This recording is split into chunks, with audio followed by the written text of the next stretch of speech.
This episode of Dungeon Crawlers Radio is brought to you by Geek Girl Realty. Are you looking for that fortress of solitude or a cottage in the woods? Geek Girl Realty can help you out. Check them out at www.geekgirlrealty.com. Dungeon Crawlers. All right, everyone, welcome to another episode of Dungeon Crawlers, where we have DW Dalton here to talk about two really amazing things. The first being his in-the-box role-playing game called the Lone Wilderlands, and which has some really cool artwork, which I loved because it involves Legos, and a book, but we'll talk about the book a little bit later. But first, let's talk about the game. So where did the idea for the game come from, and what is Lone Wilderlands? The idea came from a lack of a good gaming group, Okay. an excessive amount of personal introversion, Okay. and an overactive imagination. And the result being that I put together a role-playing game that you don't need a game master, so you can play all by yourself, Uh-huh. or you can get together a group of people and nobody has to be the game master. I also designed it to work well with other existing role-playing game systems, Mm-hmm. so you can bring your characters from your other world in, Nice. and the cards and the dice do the game master work for you. Nice. So why did you come up with the concept to get rid of the game master? I mean, in most role-playing games, that's the critical piece. You know, they're there to narrate the story and to tell the plot and what's going on, and you've kind of yanked that out. So why did you do that, and how did you replace that mechanic? Reason for it is the game group that I tried to work with, it wasn't people I would typically would hang out with. Okay. It just didn't fit. But I really wanted to play anyway. Yeah. And another time we were all set to play, and this was with a group that would have been fun, and he forgot to get all of his stuff out of his room before his mom shampooed the carpet. Oh, no. And so he said, we're out of luck, man. There's no way I'm walking across that carpet. And I said, I'll do it. Your mom won't get mad at me.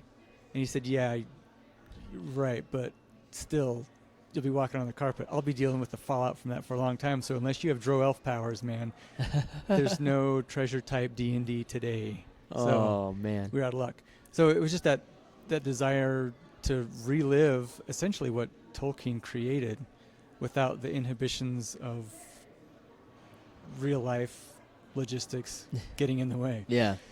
No, I have never experienced that particular issue where I can't go across the carpet because of shampooing, but I'm sure that was a major roadblock in your gaming experience. So Well, you can see how traumatic that was for me because I remember it in such detail all these years later, yeah, right? yeah. I Trauma. mean, it still exists. So how do you replace the mechanic then of not having the GM while running this game? Minecraft was a little bit of an inspiration. Okay. My kids were interested, so I checked it out, and then I got hooked, and I'm a bigger Minecraft geek than they are. But watching the world kind of parse together when you first get on there, and I thought, well, that's just random computer code. I can simplify that into cards and die rolls. Okay. So it will create the whole gaming world. And then as part of that, there's going back to my attempts in middle school to make video games on the Apple IIe and subroutines and random number generators and things. Yeah. Having a separate set of cards for different situations. So there is an engine that creates different adventure areas, caverns, ruins, abandoned castles, angry groups of monsters, that sort of thing. Nice. And then in cities, towns, and there's a little kind of a plot generation component to it also. So through the use of cards and die rolls, you can pretty much create any adventure scheme, any world scheme, monster encounters, or anything like that. Yeah. So you don't need the books that weigh hundreds of pounds lugging Right. on your shoulder. You just have a box with a single die within it, and you're good to go. Yeah. And it can be played anywhere, which is fantastic.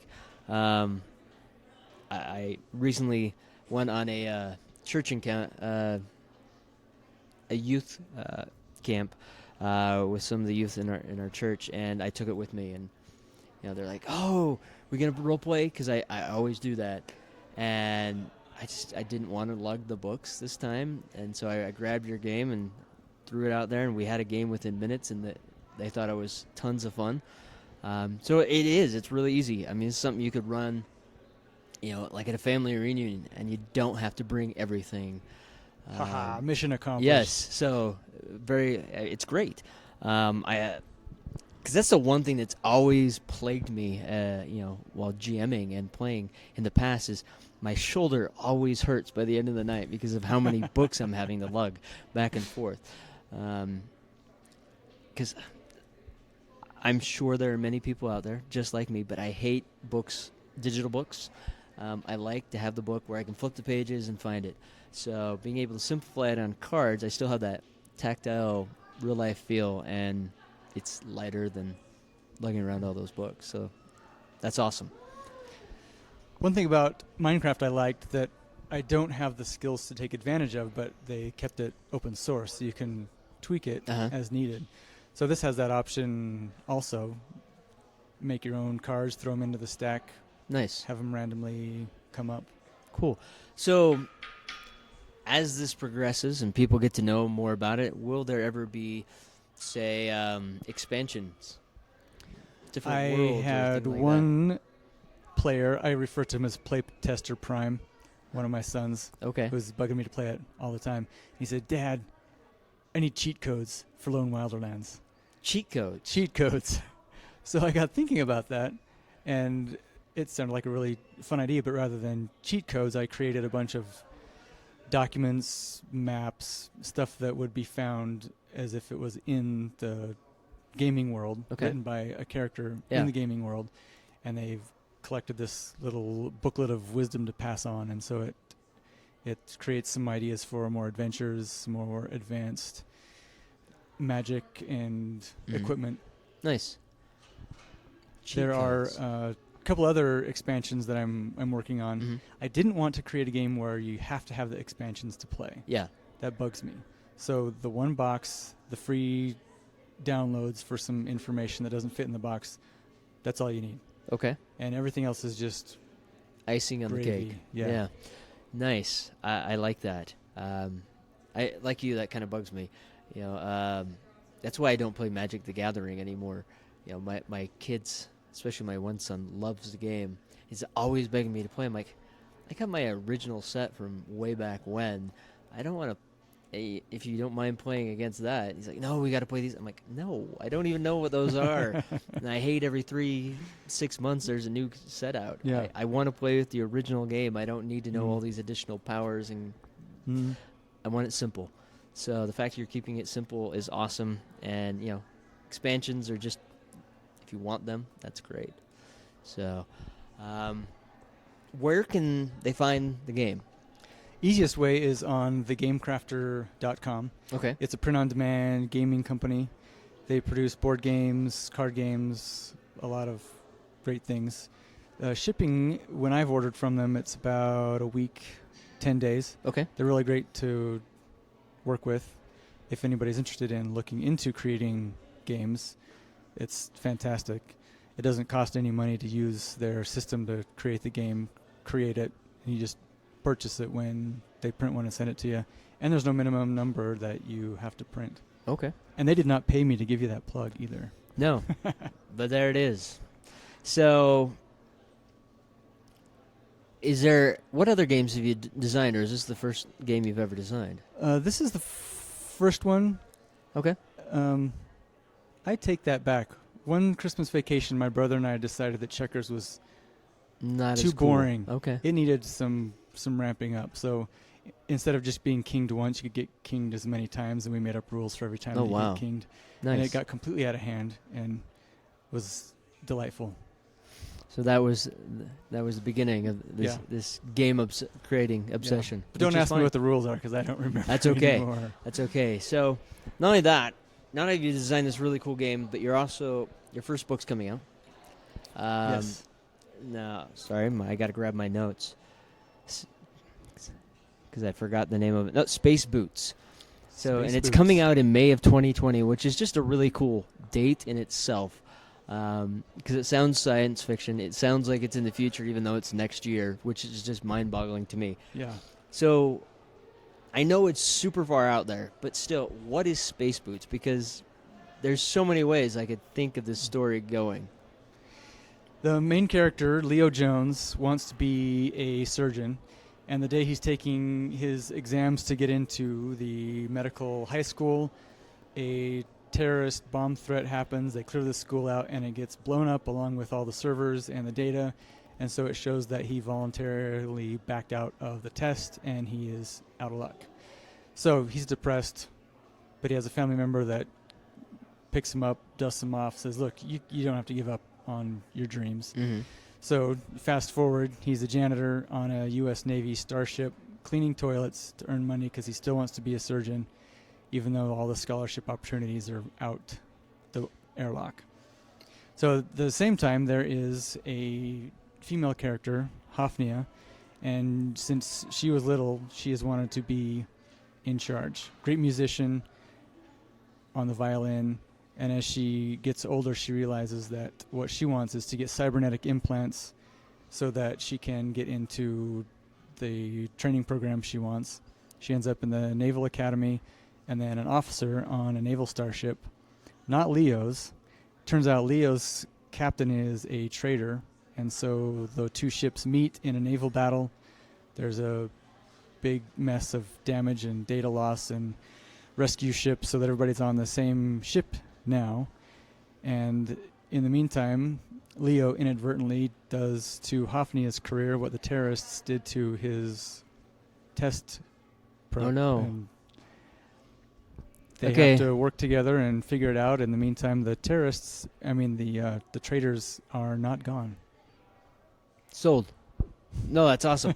That's a great story. I love the fact that he becomes a janitor. I mean, he's just so willing to reach this dream that he will do the crappiest job in the universe, apparently, to make sure that happens. And then, yeah, that's just really cool.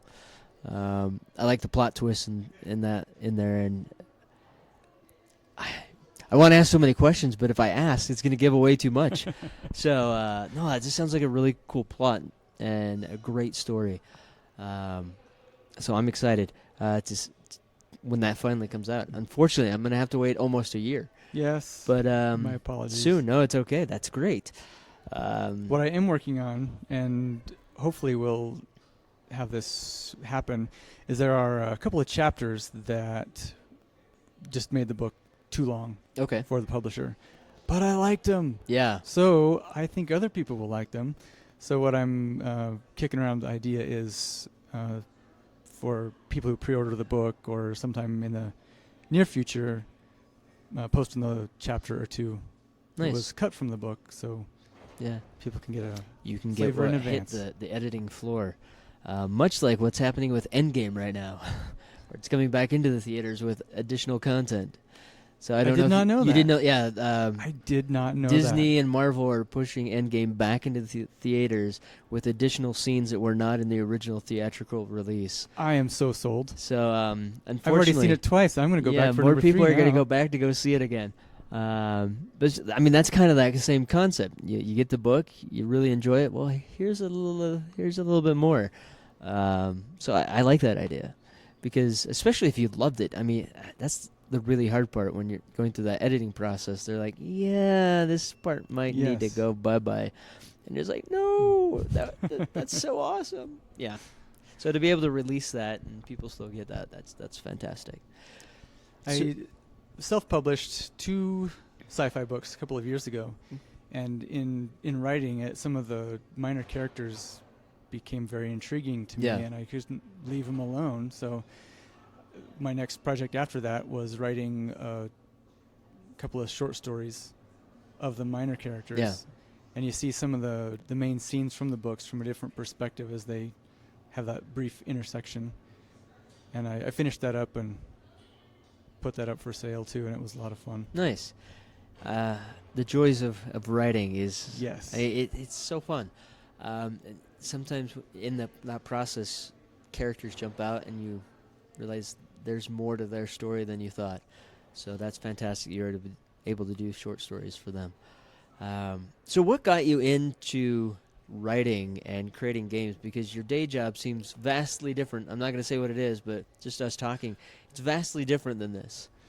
I'm a physician assistant. I do urgent care stuff, mostly runny noses, occasional fun lacerations, and some fractures. Once in a while, somebody will come into the clinic complaining of chest pain, and so we got to get the ambulance there. Yeah. So it's not the exciting emergency department stuff. It's just the right amount. But with the writing, I always enjoyed writing short things, never really any stories. But when I was in graduate school for my teaching certificate, I was taking a lot of classes, and some of them were awesome, and some of them were incredibly boring. And my brain just started to make up on all these ideas, and it was almost a deal. If I write these down, will you stop talking so that I can study? Yeah. And we had a truce, and then next thing you know, there's a book. Nice. The voices in our heads have become people. Yes. I know exactly what you mean. Yeah, that story just gets locked in there, and it keeps cycling and cycling and cycling until you get it down on paper, and then it quiets down. So yeah. So that book's coming out. There's more projects coming down the pipeline. Where can the listeners find you? Easiest place is shelleytheboxturtle.blogspot.com. That's just like it's spelled. Shelley is not like Mary Shelley with the extra E, just Shelley like the turtle shell. Named after my pet turtle, who is a guest blogger frequently on the blog. Okay. And there I post all the updates about games and books and occasional forays into other stuff. Okay. So that's where you can find more information. As always, when more stuff comes out, let me know. We'll bring you back on to talk about that stuff, especially when the book comes out, because I definitely want to read that, and that'll be exciting for us to say, hey, you guys heard it from us first, and here's the book. So check out the game. It's really fun. If you're looking for something that's quick and easy and you don't need a GM and you can play pretty much anywhere, check out the Lone Wilderlands, and we'll catch you next time.